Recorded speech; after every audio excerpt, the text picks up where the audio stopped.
Hey, we're live on YouTube. That's cool. First YouTube live.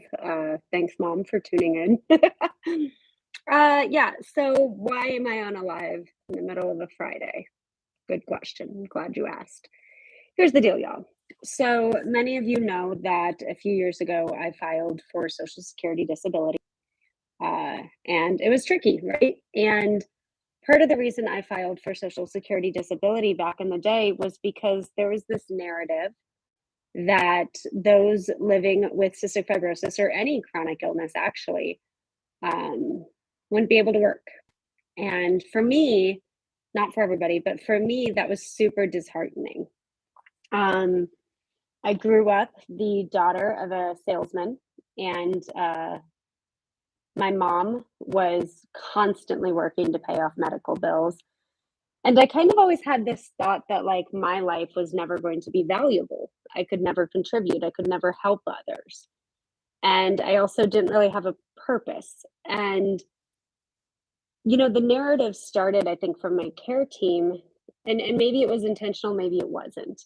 But the narrative started that because you're sick and because you have cystic fibrosis, you can't have goals, you can't have dreams, you can't have ambitions. I remember there was a time I really wanted to become a school teacher, and someone pulled me aside, and I believe it was the social worker. And she literally said, you should not have dreams of becoming a teacher because you'll be around sick kids all day.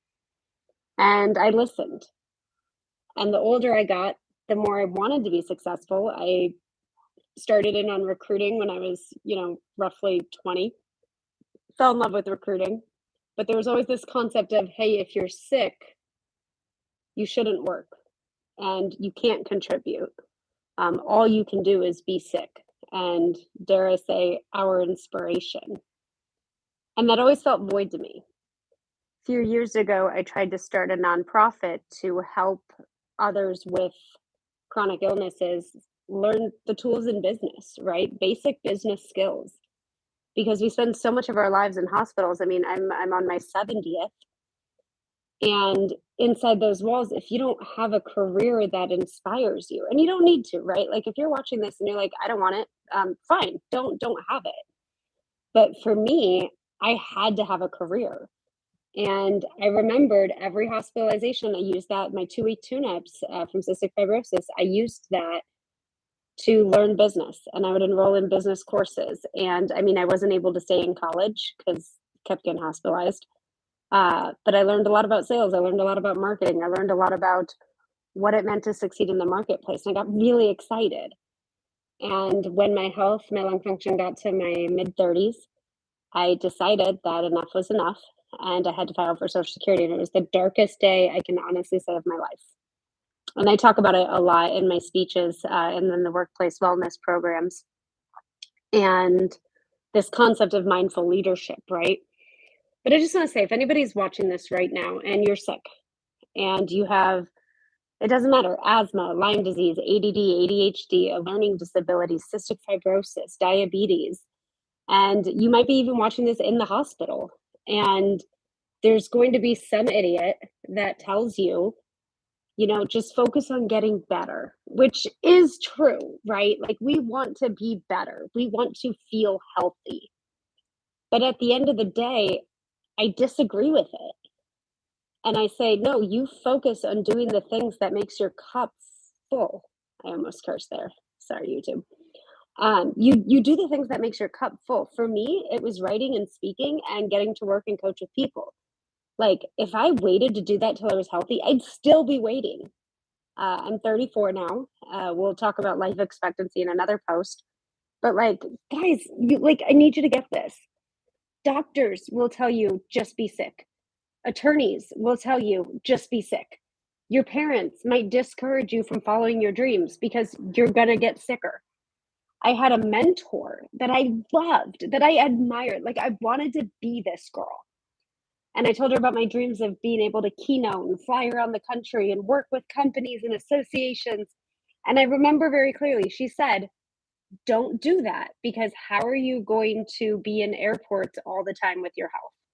And it's like, that's the thing though. Like I genuinely would rather live less years on this planet, but contribute to how it makes me feel good about contributing. And if that means that, I'm in airports more often, or I'm predisposed to more infections, well, like, let's go. Let's do it, because that's a life worth living for me. And who says I can't be sick and work? Like, why are we allowing this? When you tell patients that, you are disempowering them.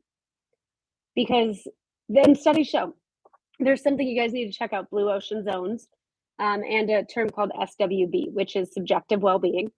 And there's literally studies that say if you have a purpose, if you have a pulse, if you have something that inspires you, to lean into it, and you will live longer.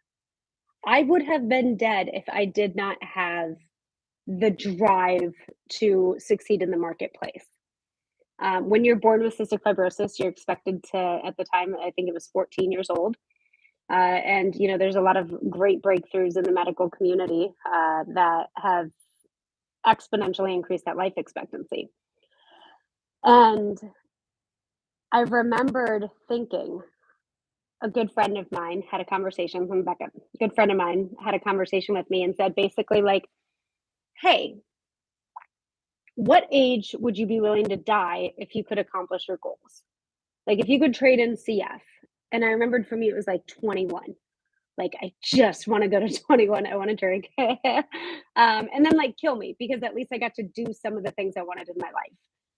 And now that these medications have come out and I'm looking at living longer, which is trippy in itself. That's probably a whole nother video. Comment below if you want that. It's a video.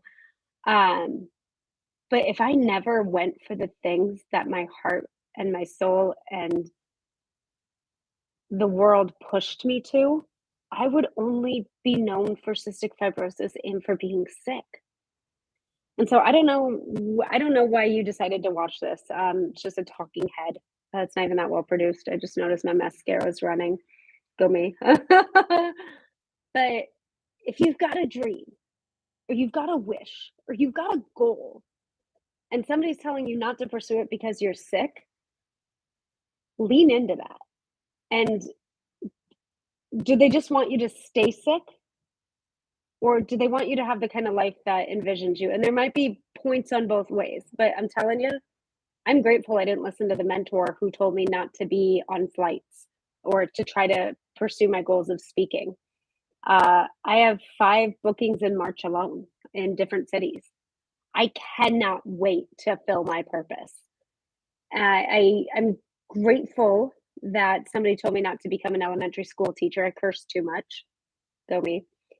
And I can't believe, like, I would have been 34 and still not had the richness of my life.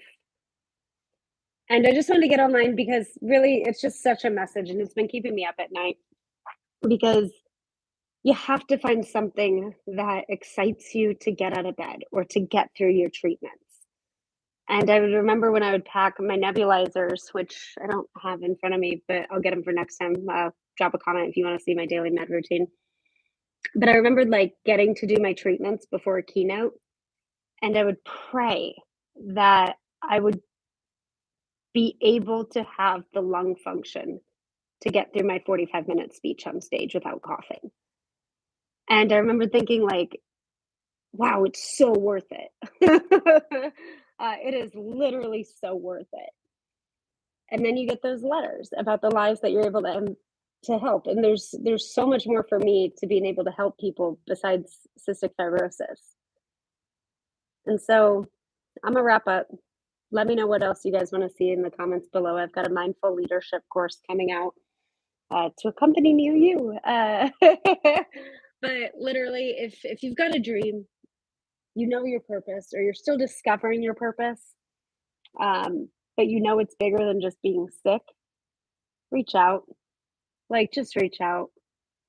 There's too many people in the world who will tell you no. And I want to be able to tell you, yeah, absolutely. Might not look the way everybody else's does, because you've got some conditions, but at the same time, at the end of the day, you do you, boo-boo. Forget them. Life's too short. It just is. All right, I'm out. Love you.